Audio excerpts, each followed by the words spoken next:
धन्यवाद। परमपिता परमेश्वर, हम आपका हृदय से धन्यवाद करते हैं आपके महान प्रेम और उस अनुग्रह के लिए जो आप सब मनुष्यों पर बनाए रखते हैं, और जो लोग आपके इकलौते पुत्र प्रभु यीशु मसीह पर विश्वास करके आपके पुत्र और पुत्री बनते हैं प्रभु, उन्हें आप अपनी उपस्थिति में रखते हैं और पवित्र आत्मा के द्वारा आप उनको चारों तरफ से अपनी सुरक्षा में रखते हैं। हम आपका धन्यवाद करते हैं और चाहते पिता परमेश्वर के अद्भुत तरीके से आपका कार्य सब मनुष्यों में बढ़े, ताकि ज़्यादा से ज़्यादा लोग उद्धार प्राप्त करके आपके पुत्र और पुत्री बने और आपकी राज्य के वारिस बने और आपकी महिमा का कारण बने। सारी महिमा आपको मिले। इस प्रार्थना को आपके इकलौते पुत्र प्रभु यीशु मसीह के नाम से मांगते हैं, आमीन। जय मसीह की। Praise the Lord. Light of life episode 55, a divine and super natural light part 5। आज हम पार्ट 5 में इस बात को देखेंगे कि एक दिव्य और सुपर नेचुरल लाइट का मतलब क्या है, इसका मतलब क्या नहीं है। पार्ट 5 में हम देखेंगे कि divine and super natural light का क्या मतलब नहीं है। अक्सर लोग सोचते हैं कि सुसमाचार का प्रकाश ये डिवाइन लाइट है, इसका मतलब होता है पापों के और दुखों से छूट जाना या इसका बोध हो जाना, लेकिन ये डिवाइन और सुपर नेचुरल लाइट नहीं है। डिवाइन और सुपर नेचुरल लाइट इस बात का ये नहीं है कि not mere conviction of sin and misery, यानी पाप और दुख से हमारा छुटकारा या हमें बोध हो जाना कि हम पापी हैं और हम दुखी हैं, इस बात का अनुभव होना या बोध होना, इस बात की जानकारी होना, ये परमेश्वर की डिवाइन लाइट नहीं है। Those convictions that natural men may have of their sin and misery is not this spiritual and divine light. Men in a natural condition may have convictions of the guilt that lies upon them and of the anger of God and their danger of divine vengeance. Such convictions are from light or sensibleness of truth. यानी ये जो हमें जो इस बात का दोष भावना आती है, आत्मग्लानि होती है, हमें अंदर से ये पता चलता है कि कुछ हमसे गलत हुआ है जिससे परमेश्वर नाराज है, ये डिवाइन लाइट नहीं है। अक्सर लोग इसी को डिवाइन लाइट कहते हैं कि हमको अंदर से ऐसा आभास हुआ और मुझे लगा कि this is not a divine light, ये सुपर नेचुरल लाइट और डिवाइन लाइट नहीं है। धोखा मत खाइए, क्योंकि डिवाइन लाइट अपने आप में एक अलग चीज है और उसका अनुभव आपके जीवन में आ सकता है अगर आप परमेश्वर के वचन को ध्यान में रखें। तो परमेश्वर का वचन आपको इस बात में पूरी तरीके से जानकारी दे सकता है। प्राकृतिक मनुष्य को पाप और दुखों का जो विश्वास हो सकता है, क्या वो आध्यात्मिक और दैवीय प्रकाश नहीं है? एक प्राकृतिक स्थिति में पुरुषों में अपराध बोध हो सकता है जो उनके ऊपर है, और भगवान ईश्वर के क्रोध के बारे में और उनके ईश्वरीय प्रतिशोध के खतरे के बारे में इस तरह के विश्वास प्रकाश या सच्चाई की समझदारी से होते हैं। कुछ पापियों को दूसरों की तुलना में अपने अपराध और दुख के बारे में अधिक विश्वास है या अधिक जानकारी है, क्योंकि कुछ के पास दूसरों की तुलना में अधिक प्रकाश या सत्य की अधिक समझ है। और ये प्रकाश और दृढ़ विश्वास परमेश्वर की आत्मा से हो सकता है। आत्मा पाप के पुरुषों को आश्वस्त करती है, लेकिन फिर भी प्रकृति उस आध्यात्मिक और दिव्य प्रकाश के संचार की तुलना में इससे अधिक चिंतित है, जो कि सिद्धांत में बोली जाती है। सिद्धांत का मतलब डॉक्ट्रिन। परमेश्वर की जो डॉक्ट्रिन है उसमें ये बातें आपको मिलेंगी कि क्या चीज है, ये डिवाइन लाइट है क्या, और ये केवल प्राकृतिक सिद्धांतों की सहायता के रूप में परमेश्वर की आत्मा से है, ना कि किसी नए सिद्धांत को डालने के रूप में। सामान्य कृपा विशेष से भिन्न होती है, उसमें ये प्रकृति की सहायता से ही प्रभावित करता है और ना कि अनुग्रह प्रदान करके या प्रकृति से ऊपर कोई वस्तु प्रकृति से ऊपर कोई वस्तु प्रदान करके। जो प्रकाश प्राप्त किया जाता है वो पूरी तरह से प्राकृतिक है, या जो केवल प्रकृति को प्राप्त होता है उससे बेहतर प्रकाश का नहीं है, हालांकि उस प्रकार से अधिक प्राप्त किया जा सकता है यदि पुरुषों को पूरी तरह से खुद पर छोड़ दिया गया हो, या दूसरे शब्दों में सामान्य अनुग्रह केवल सहायता करता है। आत्मा की क्षमताएं वो अधिक पूरी तरह से करती हैं जो स्वभाव से करते हैं। प्राकृतिक विवेक या कारण के रूप में केवल स्वभाव से एक व्यक्ति को अपराध बोध का समझदार बनाता है, और जब वो गलत करता है तो उसे दोष देगा और उसकी निंदा करेगा। विवेक मनुष्य के लिए स्वाभाविक सिद्धांत है, और जो काम ये स्वाभाविक रूप से या अपने आप करता है वो सही और गलत की समझ देना है, और मन को ये सुझाव देना है कि सही और गलत के बीच संबंध है और एक प्रतिरोध है। देखिए, पर ये बताना ये मांग रहे हैं कि क्या चीज डिवाइन लाइट नहीं है। इसे समझने के लिए इन्होंने जो मैटर बताया, उस मैटर के अनुसार हम आपको और सरल कर देते हैं कि मनुष्य के अंदर जो विवेक पाया जाता है, जिसे हम कॉन्शियस कहते हैं इंग्लिश में, ये कॉन्शियस हम मनुष्य की आत्मा का पार्ट है, और पवित्र आत्मा, परमेश्वर की आत्मा, वो एक व्यक्ति है। Holi spirit is a divine person and the conscience of man is the spirit of man। ये मनुष्य की आत्मा है। अब परमेश्वर का वचन इस बारे में बताता है, देखिए मनुष्य की आत्मा या विवेक उसको क्या जानकारी देता है। कभी भी आपको, आप अगर सही कर रहे हैं तो आपका विवेक आपको कभी डिस्टर्ब नहीं करेगा। विवेक आपका डिस्टर्ब तभी करेगा जब आप कोई गलत व्यवहार करेंगे, गलत बात करेंगे, गलत चीज होगी, आपके द्वारा कुछ भी ऐसा होगा जो परमेश्वर के स्वभाव के विरुद्ध है। जब आप वो करेंगे तब आप अंदर से जब परेशान होते हैं, आत्मग्लानि होती है, उसको कहते हैं आपका विवेक अब आपको अलार्म बजा रहा है कि यू डिड रॉन्ग, तुमने गलत किया है। और उसमें होता क्या, फिर आपको नींद नहीं आएगी, आपको उलझन होगी, और अगर आप बीपी और शुगर के पेशेंट तो आपका बीपी शुगर बढ़ जाएगा। ये इसलिए हुआ कि इसी को लोग एंजाइटी प्रॉब्लम, टेंशन, ये सब बोलते हैं। तनाव क्यों हुआ? उसका कारण है आपने कुछ ऐसा कर दिया या आपसे हो गया परिस्थितिवश, स्वभाव के कारण, कि उस चीज को आपको जैसे ही इस बात का यानी अनुभव हुआ कि ये गलत हो गया है, तो आपके अंदर वो चीज दूसरे रूप में घूमने लगी, आपकी भावना में काम करने लगी, आपकी भावना गड़बड़ हो गई। ये डिवाइन लाइट नहीं है। अक्सर लोग इसी को सोचते हैं कि हमें दिव्य ज्ञान है या दिव्य ज्योति है। परमेश्वर का ज्ञान एक ज्योतिर्मय ज्ञान है, ये एक लाइट है, डिवाइन लाइट। और ये divine light, super natural light, हमको उस चीज की जानकारी देती है कि हमने क्या चीज गलत की है। लेकिन ये वाला काम तो हमारा विवेक करता है, ये परमेश्वर की आत्मा का काम ही नहीं है। आपने कहां गलत किया? मेरे साथ एक पद इस विषय में निकाल कर पढ़िए जो आपको मिलेगा, रोमियो की पत्री उसका 2 अध्याय, रोमियो की पत्री उसका 2 अध्याय, रोमियो 2 अध्याय और इसका 12 पद से पढ़िए। इसलिए जिन्होंने बिना व्यवस्था पाए पाप किया, वे बिना व्यवस्था के नष्ट भी होंगे, और जिन्होंने व्यवस्था पाकर पाप किया, उनका दंड। अब आप देखिए, यीशु मसीह ने दोनों के लिए प्राण दिया है।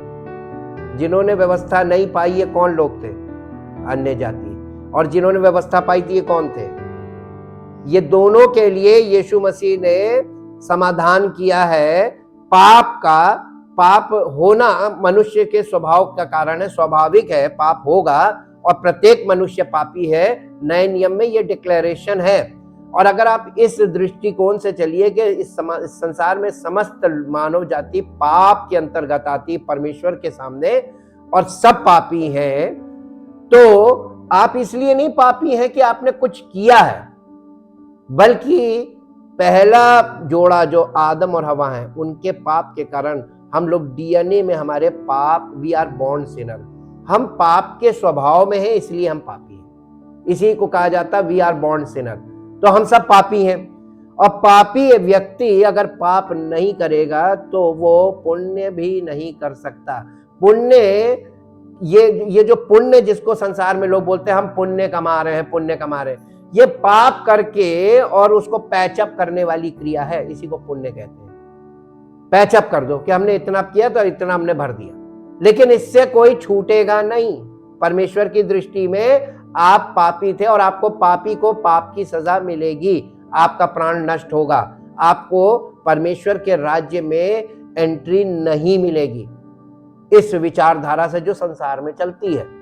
लेकिन यहां पर वो बता रहे हैं कि जिन्होंने व्यवस्था नहीं पाई, उन्होंने बिना व्यवस्था के पाप किया, तो वो नष्ट भी होंगे बिना व्यवस्था के, ठीक है, बिना कानून के। जी आगे, क्योंकि परमेश्वर के यहां व्यवस्था के सुनने वाले नहीं, धर्मी नहीं, पर व्यवस्था पर चलने वाले। अब देखिए, जिन्हें व्यवस्था पाई उन्होंने व्यवस्था पर चले नहीं, सुनते थे, और जिन्हें नहीं मिला वो भी तमाम प्रवचन सुनते। ठीक, अब आगे पढ़िए। फिर जब अन्य जाति लोग जिनके पास व्यवस्था नहीं है, स्वभाव ही से व्यवस्था की बातों पर चलते हैं, तो व्यवस्था उनके पास ना होने पर भी वे अपने लिए, वो अपने लिए आप ही व्यवस्था है, आपका मन आपकी व्यवस्था है।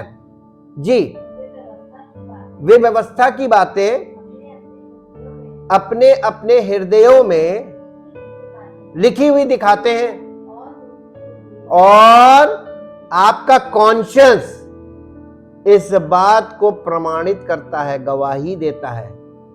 कैसे? आगे पढ़िए। उनके विवेक भी गवाही देते हैं और उनके विचार परस्पर दोष लगाते। अन्य जाति के लोग, आप देखिए कि जब उनको अंदर से अंतरात्मा की आवाज आती है, नहीं तुमने किया तो है, मान लो, तो देखिए वो पश्चाताप करते हैं, अंगीकार भी करते हैं। ये उनके अंदर से विवेक से गवाही निकलती, हाँ मैंने किया है, वो मानते हैं कि मैंने किया है। क्यों? अगर नहीं मानेंगे तो जी नहीं पाएंगे, बेचैन रहेंगे, परेशान रहेंगे। उनको मालूम है कि मान लो, मान यानी अंगीकार कर लो, नहीं तो मन कचोटता रहेगा, आत्मग्लानि बोलते हैं उसको। जी, जिस दिन पौलुस कहने लगा, जिस दिन परमेश्वर मेरे सुसमाचार के अनुसार यीशु मसीह के द्वारा मनुष्यों की गुप्त बातों का न्याय करेगा, तब ये गुप्त, ये विवेक की गवाहियां खुलेंगी।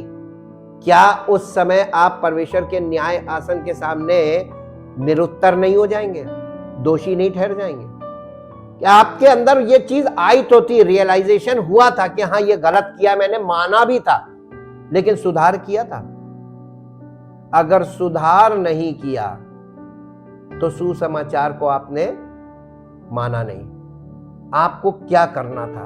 आपका विवेक केवल आपको यह जानकारी देता है दिस इज रॉन्ग, और जब गलत होगा तभी विवेक। हम आपको इसके लिए एक एग्जांपल देते हैं। आप आजकल बिल्डिंगों में आग लगने से बचने के लिए फायर सिस्टम वाले आपके उसमें एक स्मोक वो लगाते हैं, एक अलार्म लगता है, वो एक सेंसर होता है। जैसे ही घर में धुआं होता है वो सेंसर बता देता है कि धुएं का मतलब आग लग रही, तो वो आपको इतना मौका देगा, धुएं की सेंस से आपको ये पता चल जाएगा, वो अलार्म बजेगा, इसका मतलब बिल्डिंग से बाहर भागो, तो आपको भागने का मौका मिलेगा। क्योंकि आग की जानकारी आपको वो नहीं देगा, आग की शुरुआत की जानकारी जो धुआं है, धुएं से तो वो स्मोक सेंसर्स लगते हैं। अगर स्मोक सेंसर ना लगा हो तो क्या होगा? और लोगों का क्या होगा जो उस घर में है? ऐसे ही हमारे जीवन में विवेक है, ये एक ऐसा सेंसर फिट है अंदर जो आपको हर वो उस काम को जो परमेश्वर के स्वभाव के विरुद्ध आप करते हैं उसको करेंगे तो आपके अंदर वो प्रॉब्लम क्रिएट कर देगा। यहीं से psychosomatic problem, psychological problem, mental problem, मानसिक सब चीजें यहीं से शुरू होती हैं। और इलाज में मालूम है, शारीरिक इलाज सरल है लेकिन इसका इलाज सरल नहीं है। इसमें तो पकड़ ही नहीं पाएगा डॉक्टर कि आपको प्रॉब्लम काहे से हुई, किस बात से आपके अंदर आपने क्या किया था कि आपके अंदर ये प्रॉब्लम शुरू हो गई। ये ऐसी प्रॉब्लम है। और ये रीजन क्या है? सिन। जो परमेश्वर के विरुद्ध में हम काम करते हैं या क्रिया करते या प्रतिक्रिया करते हैं, वो सिन है। और सिन के अगेंस्ट जो सेंसर काम करता है उसी को विवेक बोलते हैं। अब विवेक तो कितने प्रकार के लोग हैं उतने प्रकार का विवेक है। आज के युग में मनुष्य का विवेक पतन के कारण उसका सेंसर खराब हो गया है। अब वो सेंसर काम नहीं करेगा। अब एक ही काम कर सकता है, वो है पवित्र आत्मा, जो आपको घड़ी घड़ी बताएगा कि दिस इज राइट और this is wrong, this is against God, this is not against God. देखिए, जब नए नियम के बारे में, जब कलीसियाओं के बारे में शिक्षाओं को पौलुस लिख रहा था, अनुभव के साथ पवित्र आत्मा के मार्गदर्शन में यह काम कर रहा था। पवित्र आत्मा एक्चुअली ये सब लिखवा रहा था और पौलुस को इस अनुभव में से चला रहा था। पहली सदी की कलीसिया में वो सारे एक्सपीरियंस उसने लिखवा दिए जो आज इस युग के अंत की कलीसियाओं में प्रकट होने वाले थे, वो उसी समय प्रकट कर दिए। उस समय में पवित्र आत्मा ने उन सब चीजों को कलीसियाओं में ही प्रकट कर दिया था कि देखो कलीसियाओं में कैसे कैसे काम होने लगेंगे। आज उसकी पराकाष्ठा है, यानी अति हो गई, वो कंडीशन आ गई। आज कलीसिया इस लेवल पर पहुंच गई। और इसका कारण क्या था? कई प्रकार का विवेक काम कर रहा है। दुष्ट विवेक भी है और निर्बल विवेक भी है और ऐसे ऐसे विवेक है। ये विवेक का मतलब सेंस। किसी को कोई चीज आप पिन चुबाइए, किसी को तुरंत बहुत तेजी से असर करती है, सेंसिटिविटी होती है सब में अलग अलग। और किसी को आप बहुत तेज चुबाते रहिए, उसको कोई असर नहीं होगा। भैया क्यों नहीं हो रहा? हमें नहीं हो रहा, लेकिन उसको बहुत ज्यादा कस के जब अंदर थोड़ा सा प्रिक होगी तब उसको लगेगा हाँ कुछ हुआ। सेंसिटिविटी है, किसी सबकी संवेदनहीनता अलग अलग है। आप किसी को गुदगुदी कीजिए उसको नहीं लगती, और किसी किसी को बहुत लगती है, और किसी किसी को कुछ मत कीजिए, दूर से कीजिए तो उसको लगता है कि हमें हो गई। ये सेंसिटिविटी है। ऐसी ये सेंसिटिविटी, यही विवेक का काम है। आपका विवेक अब सेंसिटिव नहीं रहा, सुन्न हो गया। अब आप गलत को सोचते हैं, अरे दुनिया कर रही है, ये गलत नहीं है, ये तो आजकल चल रहा है, दाल में नमक सब खा रहे हैं, हम चोरी नहीं कर रहे हैं। ये कौन कह रहा आपसे अंदर से? ये आपका विवेक आपको अलाउ कर रहा, करे रहो, कुछ नहीं, ये सब चल रहा है, आजकल सब जायज है। ये अंदर से कौन कह रहा है? ये आपका विवेक आपको अलाउ कर रहा है। इसीलिए तो लोग जरूरत से ज्यादा लिमिट क्रॉस कर चुके हैं। और यही बात इसमें बताई जा रही है। ये डिवाइन लाइट नहीं है। अगर आपको पता चल रहा है कि आपसे कोई गलती हुई है, डिवाइन लाइट नहीं है। ये तो आपको आभास हो रहा है, ये तो परमेश्वर ने आपके अंदर वो चीज डाली हुई है, विवेक। और विवेक जो है वो आपको यही बताता है। विवेक का काम क्या है, विवेक का फंक्शन देखिए। इसी 2 अध्याय का 4 और 5 पद पढ़िए। रोमियो 2 का, क्या तू उसकी कृपा और सहनशीलता और धीरज रूपी धन को तुच्छ जानता है? क्या ये नहीं समझता कि परमेश्वर की कृपा, परमेश्वर किस पर कृपा करेगा? जो मन फिराने के लिए तैयार हो जाएगा उस पर कृपा, और जो नहीं मन फिराने के लिए तैयार होगा उस पर कड़ाई। ठीक, ये परमेश्वर का न्याय है, कृपा में ही न्याय है। अगर तुम मन फिराने के लिए राजी हो, और जो कोई मन फिराएगा वो सीधा कलीसिया में परमेश्वर की प्रेजेंस में आएगा।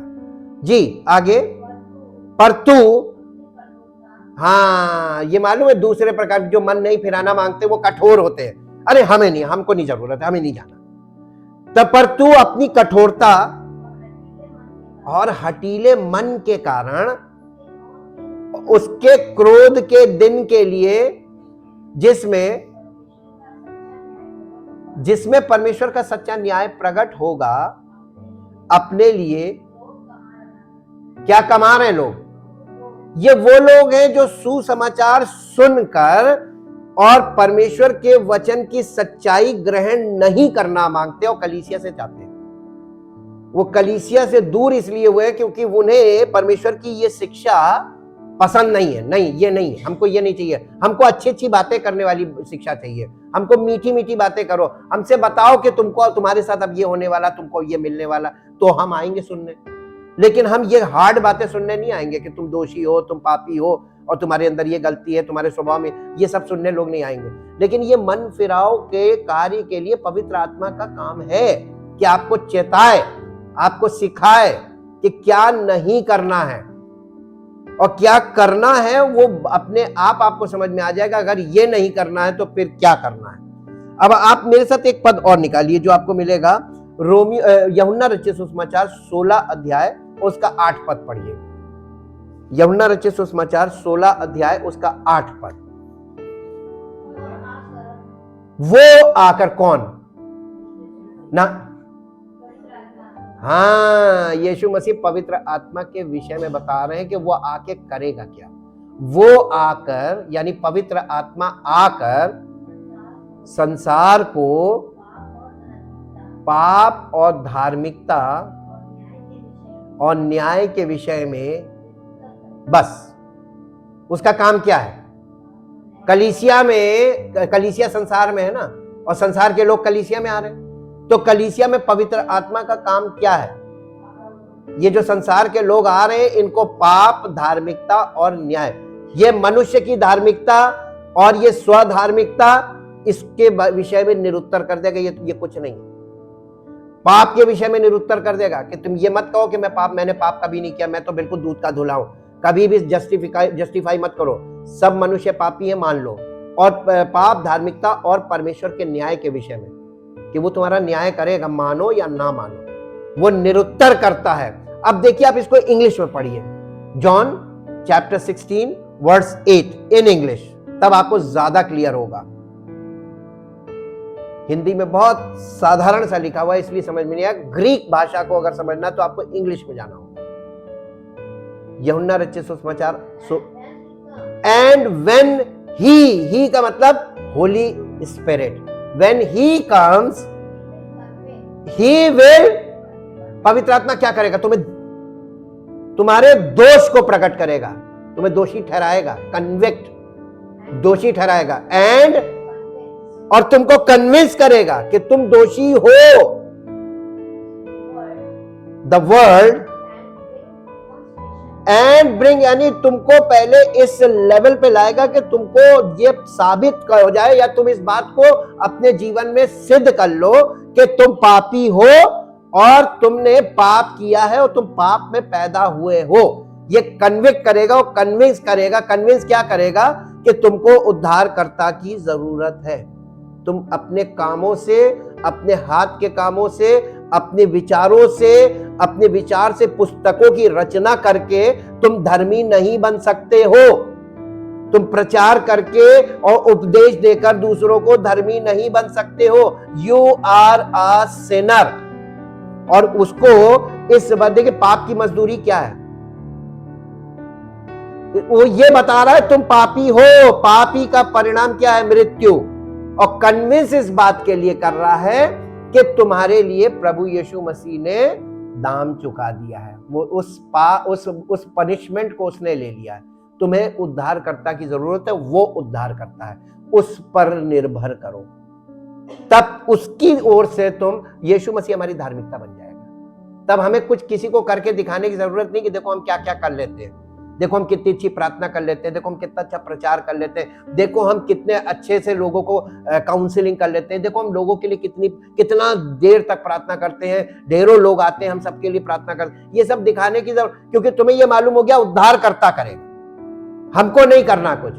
तो तुम उद्धारकर्ता पे निर्भर करोगे और जो तुम्हारे संपर्क में आएंगे तुम उनसे कहोगे भैया वो है उद्धारकर्ता। पहले तो तुमको पवित्र आत्मा इस बात के लिए कायल करेगा कि तुम ये मानो कि तुम पापी हो, एक्सेप्ट करो और अंगीकार करो, आई एम अ सिनर। और जब हम मान लेते हैं कि हम पापी हैं और हमें पाप की मजदूरी मृत्यु है, तो हमें एक उद्धारकर्ता की जरूरत है जो हमें मृत्यु से बचाए। वो कौन है? तो एक मिलेगा आपको, और उसके द्वारा तुम परमेश्वर के क्रोध से और उस सजा से बचकर अनुग्रह के अंतर्गत आ जाओगे। इसी को बॉर्न अगेन बोलते हैं। और ये विवेक से अब नहीं होगा, ये पवित्र आत्मा आके करेगा, क्योंकि मनुष्य का विवेक डिस्टर्ब है, शून्य हो गया है पतन के कारण। अब विवेक काम नहीं कर रहा, उसका सेंसर खराब हो गया। अब पवित्र आत्मा ही है जो हमको ये सेंस दिलाएगा कि यू आर अ सिनर। जी आगे इंग्लिश में,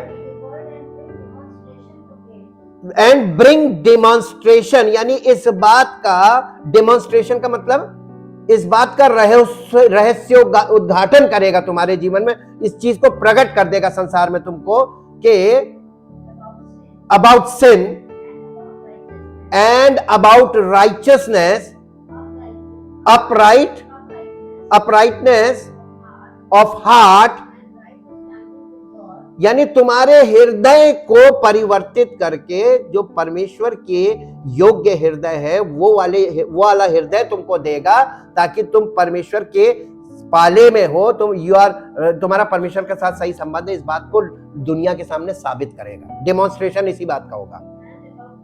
एंड अबाउट जजमेंट, कि अब देखो ये न्याय मुक्त हो गया, परमेश्वर इसको पनिशमेंट नहीं देगा बल्कि इसको रिवॉर्ड करेगा, क्योंकि प्रभु यीशु मसीह ने अपने में हमारा सब कुछ बदल दिया। जब हम मसीह में आ गए तो अब हम नहीं रहे, बल्कि हमारा प्राण मसीह में सुरक्षित हो गया। हमारी आत्मा अब नहीं दिखाई दे रही कि हम हैं, मसीह की देह में अब मसीह दिखाई दे रहा है। और परमेश्वर ने मसीह को बहुत प्यार करता है, और वो परमेश्वर का इकलौता पुत्र है।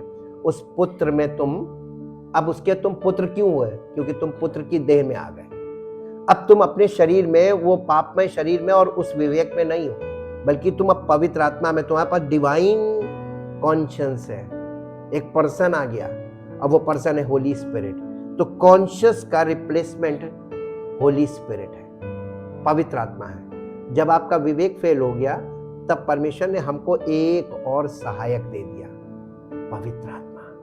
हमारा विवेक काम नहीं कर रहा था जो हमारा सहायक था, अब पवित्र आत्मा हमारा सहायक है जो हमें इस पड़ाव में हमारी सहायता करता है। मेरे साथ एक पद निकालिए और इसे समझने के लिए जो आपको मिलेगा, दूसरा कुरिन्थियों 7 अध्याय 9 और 10 पद पढ़िए।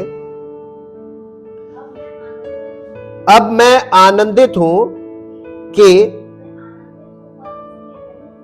आनंदित हूं पर इसलिए नहीं कि तुमको शोक पहुंचा। पौलुस कलीसिया को चिट्ठी लिख रहा था, हार्ड बातें लिख रहा था, और उनको लिख के कह रहा, मैं खुश हूं कि तुम्हें दुख पहुंचा मेरी बातें सुनकर पढ़कर, लेकिन ये तुम्हारे लिए अच्छा था। जी, वरन इसलिए तुमने उस शोक के कारण, पौलुस इस बात के लिए खुश है, मैंने तुमको हार्ड बोला और जानबूझ के बोला। मैं दुखी नहीं हूं इस बात को लेकर, मैं पछता नहीं रहा हूं क्योंकि तुमको तकलीफ हुई, मैं इसलिए नहीं पछता रहा हूं। मैं इस बात से खुश हूं क्योंकि इस तकलीफ ने तुम्हारे हृदय को बदल दिया, क्योंकि तुम्हारा शोक परमेश्वर की इच्छा के अनुसार था कि हमारी ओर से तुम्हें किसी बात में हानि ना पहुंचे, क्योंकि परमेश्वर भक्ति का शोक ऐसा पश्चाताप उत्पन्न करता है जिसका परिणाम क्या है? जिसका परिणाम, पश्चाताप का परिणाम उद्धार है। आपके कुछ करने से आपको उद्धार नहीं मिल रहा है। ये डिवाइन लाइट आपको यही दी जा रही है। डिवाइन लाइट आपको बता रही है कि ये उद्धार तुमको ऐसे ही नहीं कि प्रभु हमें माफी नहीं मांगनी, हमें पश्चाताप ये करना है, प्रभु हमने क्या किया और फिर भी आप हमसे इतना प्रेम करते हैं, ये पश्चाताप। जी, और फिर उसके बाद एक बार जब आपको उद्धार मिल गया, अब आपको पछताना कभी नहीं पड़ेगा। जी, परंतु सांसारिक शोक मृत्यु उत्पन्न करता है। ये मालूम क्या है? वो पश्चाताप है। परमेश्वर का जो परमेश्वर की ओर से जो शोक होता है वो पश्चाताप है। हाँ, लेकिन जो संसार की ओर से शोक होता है वो पछतावा है। पछतावा अलग चीज है। क्यों कर दिया यार, मुसीबत मोल ले ली, ये पछतावा है। आप पछतावे में हैं कि पश्चाताप कर लिया। आपने पश्चाताप कर लिया तो आपको कभी पछतावा नहीं मिलेगा। पश्चाताप के विषय में हम आपसे कुछ बातें बताएंगे कि पश्चाताप के बारे में बाइबल पाप से पश्चाताप, ये पश्चाताप दो काम करना, ये जैसे बोला है ना, मन फिराओ और लौट आओ। मन फिराने का मतलब लौट आना है। कहां? जहां आप संसार में हैं, आप संसार की सारी बातों से, सारी विधियों से, सारी चीजों से मन फिराइए, यानी अपने मन से उन चीजों को अलग कीजिए। पहला टर्निंग तो वो है, टर्न फ्रॉम ईविल और टर्न फ्रॉम सिन, और उसके बाद परमेश्वर की उपस्थिति में आइए। यह है फिर turn to God. Turn from sin first part, turn to God second part. इसके दो टर्निंग हैं पश्चाताप के या मन फिराने के, दो टर्न हैं। अक्सर लोग इसका एक ही टर्न जानते हैं कि हमने देखिए सब कुछ छोड़ दिया, लेकिन तुमने सत्य का मार्ग नहीं पकड़ा। तुमने सब कुछ छोड़ दिया और सत्य का मार्ग नहीं पकड़ा तो मालूम है अपोस्टेसी हो जाएगी। तुम स्वधर्मी बन जाओगे, तुम अपनी धार्मिकता लेकर खड़े हो जाओगे कि देखो हमने सब कुछ छोड़ दिया, अब मैं ये कर रहा हूं। यही चीज हमको और आपको सीखनी, ये डॉक्ट्रिन में आती है। ये डॉक्ट्रिन के विषय में हम आपको बता रहे हैं, और ये पश्चाताप के बारे में पवित्र शास्त्र सिखाता है। पश्चाताप का सबसे आम अनुवाद यानी रिटर्न है, turn to God and return. ये पश्चाताप में दो चीजें शामिल हैं, दो आवश्यकताएं हैं, बुराई से मुड़ना और अच्छाई की ओर मुड़ना। बुराई से मुड़ना और अच्छाई की ओर मुड़ना, दो मोड़ आए ना, तो आपने कौन सा मोड़ ले लिया, कौन सा भी नहीं लिया। अक्सर हम बुराई की से मोड़ लेते हैं, लेकिन अच्छाई की ओर अभी हम नहीं मुड़ेंगे, क्योंकि अगर अच्छा ये होता तो हम कलीसिया में हाजिर हो जाते। सबसे महत्वपूर्ण आत्मिक रूप से परमेश्वर की ओर लौटने या बुराई से दूर होने का विचार है। यदि कोई परमेश्वर से दूर हो जाता है तो वो धर्म त्याग का संकेत मिलता है, यानी धर्म त्याग का मतलब अपोस्टेसी, वो परमेश्वर से अलग हो गया। लिखा है अंतिम दिनों में लोग धर्म का यानी धार्मिक होने का भेष तो धारण करेंगे पर उसकी शक्ति को नहीं मानेंगे। ये क्या है? परमेश्वर रहित धार्मिकता, वो बढ़ जाएगी संसार में। यदि कोई 3 यहेजकेल ने इजराइल के लोगों के लिए परमेश्वर की बुलाहट को शामिल किया, मन फिराओ, अपनी मूर्तों से फिरो और अपने सब घिनौने कामों को त्याग दो। पश्चाताप अपने सभी अपराधों से, पश्चाताप का मतलब है अपने सभी अपराधों से दूर हो जाओ, मुड़ो, अपने बुरे तरीकों से मुड़ो। ऐसी बुलाहट भविष्यवक्ताओं की विशेषता थी। भविष्यवक्ताओं के द्वारा परमेश्वर इसी तरीके से लोगों से बोलता था। पापों के अंगीकार का आदेश दिया गया है और अक्सर सचित्र किया गया है। जब कोई विभिन्न पापों का दोषी होता है तो प्रायश्चित और क्षमा प्राप्त करने के लिए उसे स्वीकार करना चाहिए कि उसने किस तरह से पाप किया है। इस प्रकार स्वीकारोक्ति पश्चाताप से संबंधित है और ईश्वरीय क्षमा के लिए आवश्यक है। यशायाह की पुस्तक में एक बड़ी भविष्यवाणी या वायदा दी गई है। याकूब में जो अपने पापों से मन फिराते हैं उनके लिए सयोन में एक छुड़ाने वाला आएगा। ये यीशु मसीह के लिए बोला जा रहा है। नए नियम में पश्चाताप के लिए प्रमुख शब्द मेटानोइया है। मेटानोइया का मतलब होता है, इसकी 2 सामान्य भावनाएं हैं, एक मन का परिवर्तन और पश्चाताप। और पहला है मन का परिवर्तन और फिर है पश्चाताप। पश्चाताप की पुकार के साथ अपनी सार्वजनिक उद्घोषणा शुरू की। इसके अलावा कहा जाता है कि पौल ने यहूदियों और अन्य जातियों को दोनों को पश्चाताप में परमेश्वर की ओर मुड़ने और हमारे प्रभु यीशु में विश्वास रखने का उपदेश दिया था। पश्चाताप केवल मोक्ष की एक शर्त है, ना कि इसका मेधावी आधार। पश्चाताप के उद्देश्य मुख्य रूप से परमेश्वर की भलाई में, ईश्वरीय प्रेम में, पापियों को बचाने की याचना में, पाप के अपरिहार्य परिणामों में, सुसमाचार की सार्वभौमिक मांगों में और आध्यात्मिक जीवन और सदस्यता की आशा में पाए जाते हैं स्वर्ग के राज्य में।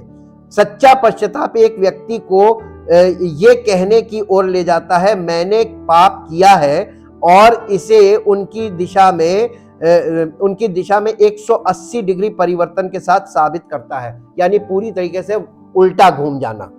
जब कोई व्यक्ति कहता है मैंने पाप किया है, इसका मतलब मान लिया, अब पूरी तरीके से तुम उल्टे घूम जाओ। पश्चाताप के लिए सच्ची टूटन की आवश्यकता होती है। पश्चाताप फिर से पाप करने के इरादे से प्रभु से क्षमा मांगना नहीं है। अक्सर लोग मालूम है माफी बहुत मांगते हैं, प्रभु माफ कर दीजिए, और अगले पल वही काम करते हैं। लेकिन नए नियम में पश्चाताप का मतलब ये नहीं है go and say sorry to God. This is not the meaning of repentance. Repentance का मतलब ये नहीं है। आपका विवेक काम नहीं कर रहा है, आपको पवित्र आत्मा के निर्देशानुसार चलने के लिए आपको बहुत जरूरी है वचन के साथ आपका ट्यूनिंग होनी चाहिए।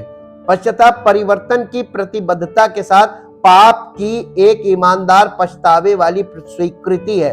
पश्चाताप हमें पाप की ओर ले जाने वाली आदतों को मिटाते हुए ईश्वरीयता की खेती करने की ओर ले जाता है। पश्चाताप के सही अर्थ के बारे में नीचे दिए गए शास्त्रों, बाइबल के छंदों में और जाकर सीखें, यानी परमेश्वर के वचनों से आप इस बात को सीख सकते हैं कि पवित्र आत्मा परमेश्वर के वचनों के द्वारा हमसे क्या बताना मांग रहा है। मेरे साथ इस बात को एक जगह और चलेंगे आपके साथ, और वहां पर हम देखेंगे कि परमेश्वर मनुष्यों से क्या कह रहा, पश्चाताप के लिए क्यों कह रहा था। पश्चाताप करने वाले, मेरे साथ निकाल लीजिए मत्ती रचित सुसमाचार उसका 3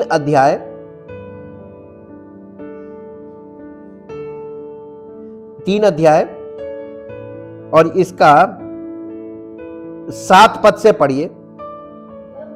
जब उसने, यानी यूहन्ना बपतिस्मा देने वाले से, ये पवित्र आत्मा से परिपूर्ण व्यक्ति था, जब उसने बहुत से फरीसियों और सदूकियों को बपतिस्मे के लिए अपने पास आते देखा तो उनसे कहा, अरे बाप रे बाप, उनसे क्या कह दिया। आपको मालूम है उनके लिए ये बहुत मीनिंगफुल था। सांप का मतलब शैतान के बच्चे। तुम्हें किसने जता दिया कि आने वाले क्रोध से भागो, इसलिए मन फिराव के योग्य फल लाओ। पौल उसने, यूहन्ना बपतिस्मा देने वाले ने उनसे ये क्यों नहीं कहा मन फिराओ, क्यों नहीं कहा मन फिराओ, नहीं, ये क्यों नहीं कहा मन फिराओ और फिराओ। बपतिस्मा लेने का मतलब मन फिराना नहीं है। अगर बपतिस्मा लेना मन फिराना होता तो ये पापी थे, अगर तो इनको वो दे देता। उसने क्या कहा, मन फिराओ के योग्य फल लाओ। You are not the right person for baptism, जबकि वो पानी का बपतिस्मा था। इसीलिए यहीं पर हमको और आपको ये डिवाइन लाइट मिलती है कि पानी का बपतिस्मा लेने से मन नहीं फिरता। और ये यहां पे लिखा हुआ है ना, कौन कौन थे ये, फरीसी और सदूकी।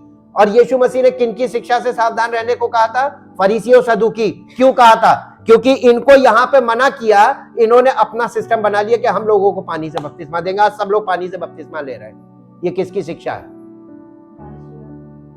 यीशु मसीह की शिक्षा को बहुत ध्यान से आप सुने। पवित्र आत्मा के निर्देश में अगर आप इस नए नियम को पढ़ेंगे ना, तो आपको एक एक चीज डिमॉन्स्ट्रेट करके दिखा देगा जो ऑलरेडी चल रही है। डिमॉन्स्ट्रेशन चल रहा है। You see, this is called the divine light. जिसको कहते हैं दिव्य ज्योति, जो आपको प्रकट कर रही है कि देखो दुनिया में क्या चल रहा है। सब लोग पानी का बपतिस्मा ही तो ले रहे हैं। किस शिक्षा के अंतर्गत ले रहे हैं? इसने तो पवित्र आत्मा की सामर्थ्य में खड़े होकर कह दिया था उनसे, हे सांप के बच्चों, तुम्हें किसने जता दिया, आने वाले क्रोध से भागो, इसलिए जाओ मन फिराओ कि योग्य फल लाओ। और अपने मन में, देखिए आगे क्या लिखा है, और अपने अपने मन में ये ना सोचो या ये बात इमेजिन मत करो। ये यहूदी लोग थे, यहूदी लोग जो अपने आप को परमेश्वर के कौम कहते थे कि हम परमेश्वर के लोग हैं, उनको पवित्र आत्मा ने इतना बुरी तरीके से कन्विक्ट किया कि पूछिए नहीं। और रिलीजियस लीडर्स को, और कह दिया वो, क्योंकि अपने मन में ये सोचते थे कि अब्राहम हमारा, ये तो हमारे घर का है, ये हमारा है सब कुछ जी।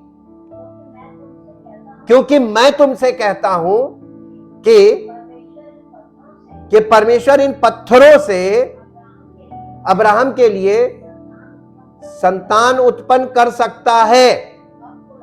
अब कुल्हाड़ा पेड़ों की जड़ पर रखा हुआ है, इसलिए जो जो पेड़, चाहे वो यहूदी हो चाहे वो अन्य जाति हो, जो जो पेड़ अच्छा फल नहीं लाता वो काटा और आग में झोंका जाता है।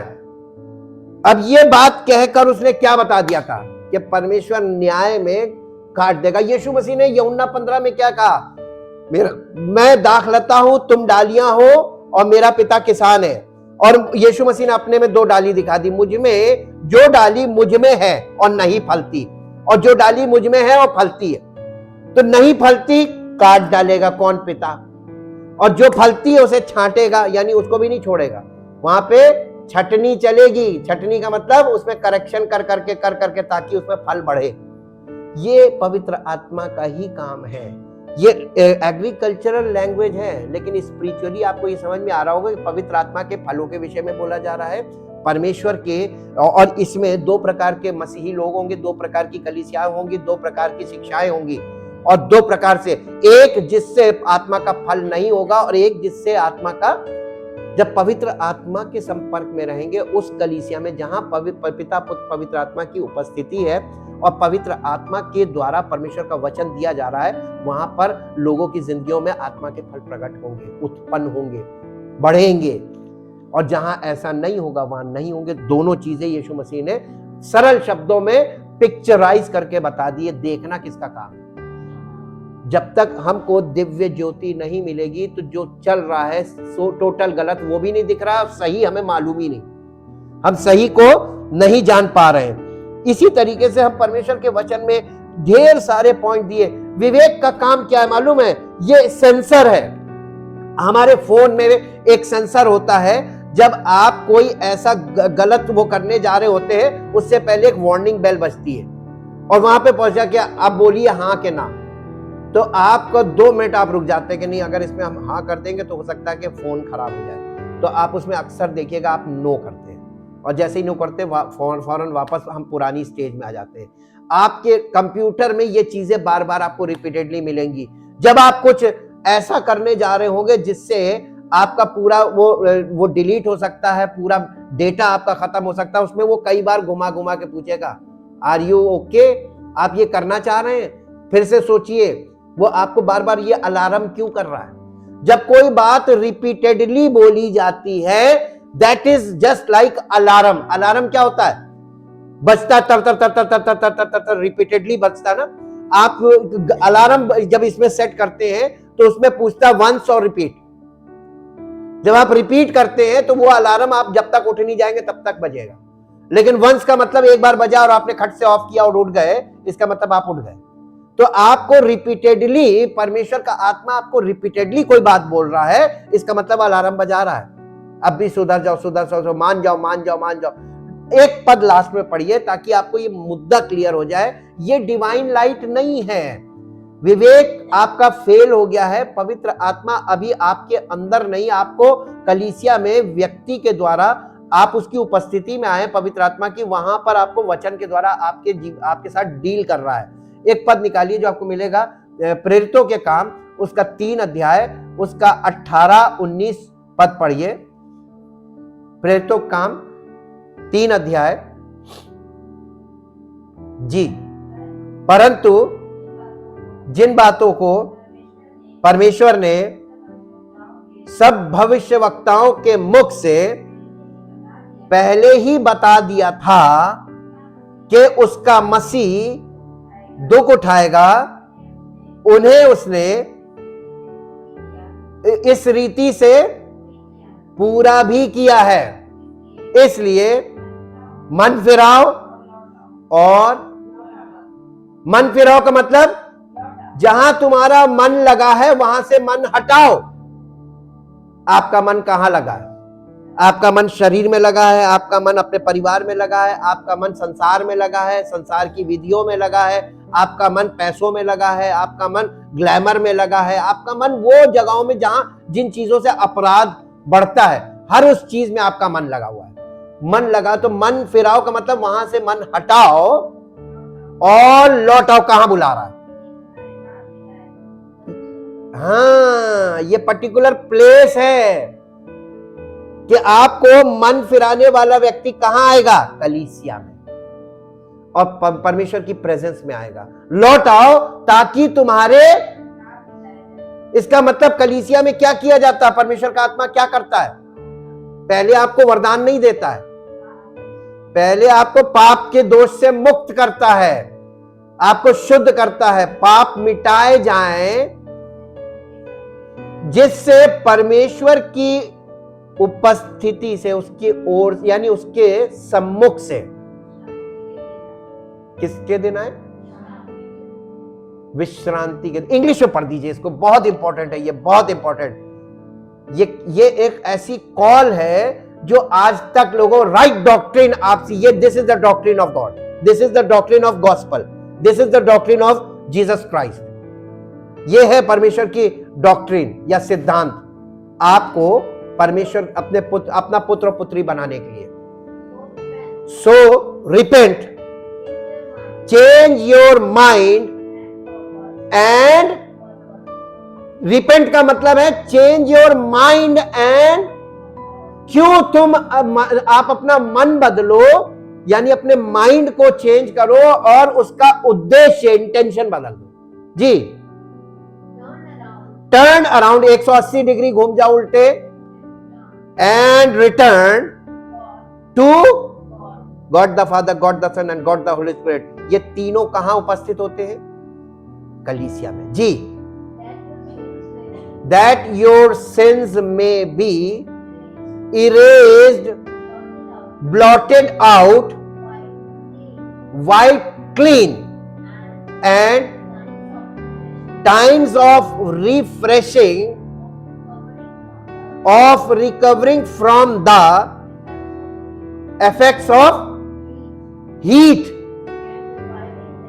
and reviving with fresh air may come from the presence of the Lord. ये कहां पे है? परमेश्वर प्रभु की उपस्थिति कहां है?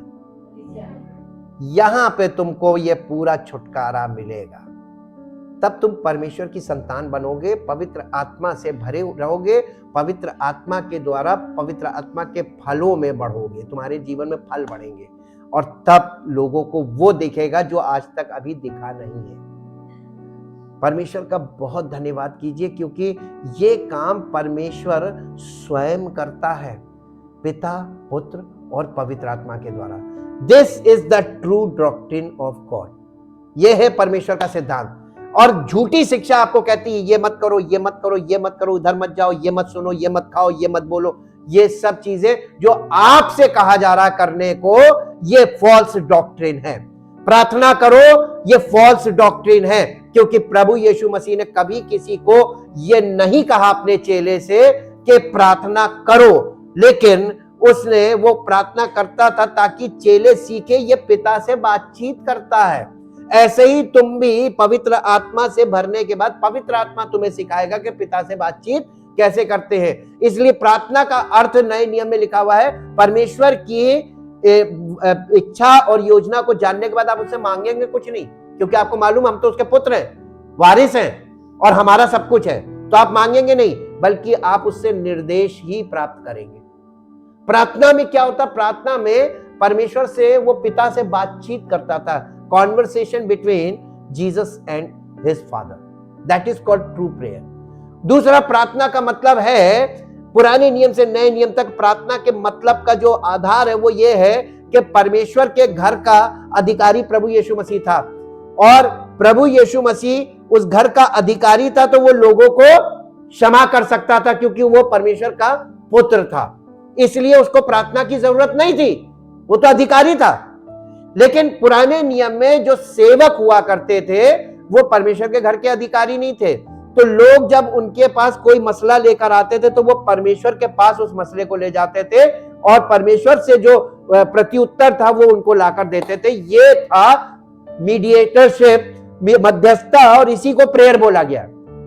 परमेश्वर की उपस्थिति में किसी का मुद्दा लेकर जाना, वहां से उसका उत्तर लेकर आना, इसको बोलते हैं बीच में सेवकाई करना। ये सेवकाई का पार्ट था कि जो परमेश्वर को नहीं जानते उनके लिए निवेदन करना।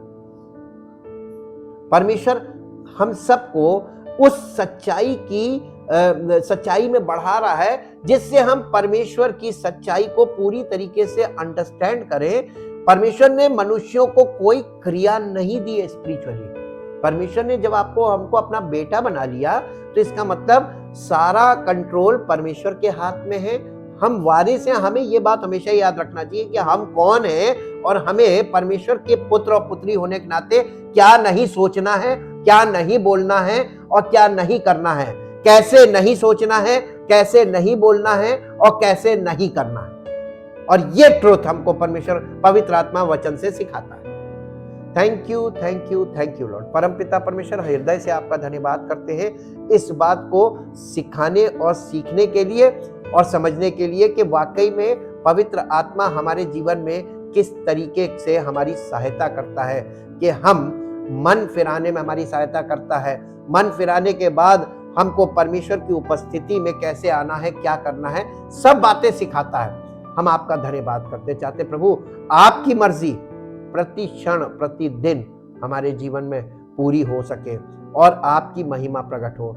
जब आपकी महिमा प्रकट होगी तब ये बात सिद्ध हो जाएगी कि आपकी उपस्थिति हमारे जीवन में है और आपने हमको भीतरी मनुष्यत्व को नए सिरे से नया बना दिया है, ताकि प्रभु आपका नाम महिमा पाए, सारी महिमा आपको मिले और आपके इकलौते पुत्र प्रभु यीशु मसीह पर विश्वास करने वाले लोग किसी प्रकार के भ्रम में ना हो, बल्कि सत्य के प्रकाश में उन्नति पाए और सफलता पाए और आपका नाम उनके जीवन में महिमान्वित हो। सारी महिमा आपको मिले। इस प्रार्थना को आपके इकलौते पुत्र प्रभु यीशु मसीह के नाम से मांगते हैं, आमीन।